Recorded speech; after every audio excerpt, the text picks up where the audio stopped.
पटना में हुई कारोबारी गोपाल खेमका मर्डर केस से जुड़ी बड़ी खबर। शूटर पुलिस की गिरफ्त से अभी तक बाहर है। संदिग्धों से पूछताछ हो रही है और एसआईटी शूटर की तलाश में लगातार लगी हुई है, लेकिन अभी तक कोई कामयाबी हाथ नहीं लगी। इस बीच एसआईटी ने एक संदिग्ध को हिरासत में लिया। पता यह भी चला कि हिरासत में लिया गया संदिग्ध रोशन है।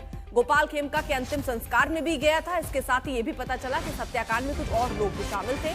2 लाइनर लगातार शूटर के संपर्क में थे और उसे गोपाल खेमका के लोकेशन की जानकारी दे रहे हैं।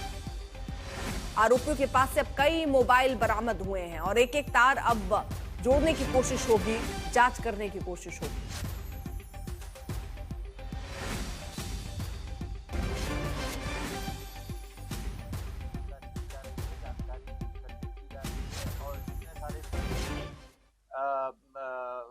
तकनीकी जो अनुसंधान के आयाम है उन सभी पे कार्रवाई की जा रही है और मैं उम्मीद करता हूं कि शीघ्र ही इसमें हम लोग हत्यारे तक पहुंच जाएंगे और जो भी षड्यंत्र करने वाले लोग हैं सर, क्या जेल से भी कुछ जुड़ा हुआ है? देव जेल से बोला जा रहा है।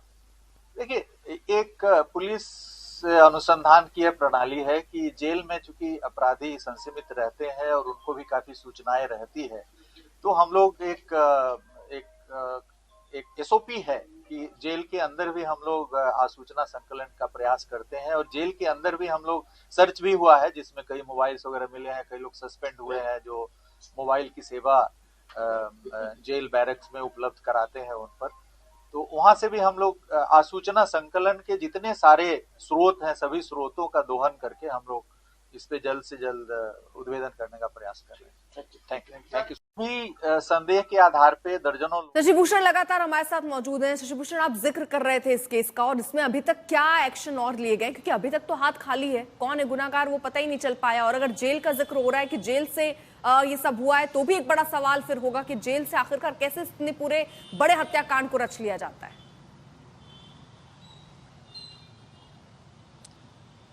बिल्कुल, देखिए, हमने सुबह ही खबर बताई थी कि लगभग 1 दर्जन लोगों को हिरासत में पुलिस ने लिया है। उनसे पूछताछ संदिग्धों से पूछताछ जो है वो हो रही है। रोशन का नाम भी सामने आया है जो पटना के पुनपुन इलाके का रहने वाला है और खुद बिहार के डीजीपी विनय कुमार ने मीडिया से बातचीत में इस बात की पुष्टि की है कि लगभग 1 दर्जन लोगों को, संदिग्धों को हिरासत में लेकर के एसआईटी और पटना पुलिस जाँच कर रही है।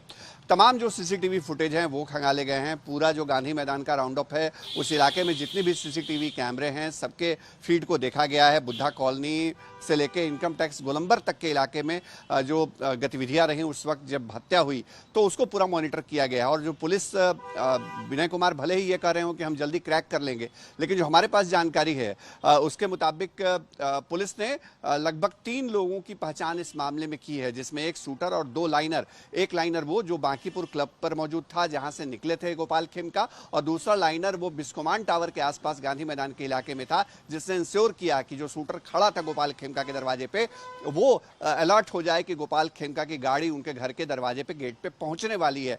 तो ये पूरी चीजें समझ में तो आती हैं, लेकिन हाँ, कौन मास्टरमाइंड है, कौन इन हत्याओं के पीछे है और कैसे इन घटनाओं को अंजाम दिया गया। अगर वाकई बेऊर जेल से कनेक्शन है तो फिर जेल के अंदर जो बंदी हैं, कैदी हैं, अपराधी हैं, क्या उनको इस तरह का मैकेनिज्म सपोर्ट कर रहा है कहीं ना कहीं कि वो जेल के अंदर बैठे ही घटनाओं को अंजाम दिलवा रहे हैं। तो सरकार के लिए और प्रशासन के लिए कड़ी चुनौती है। जी, बहुत बहुत शुक्रिया आपका तमाम जानकारी के लिए।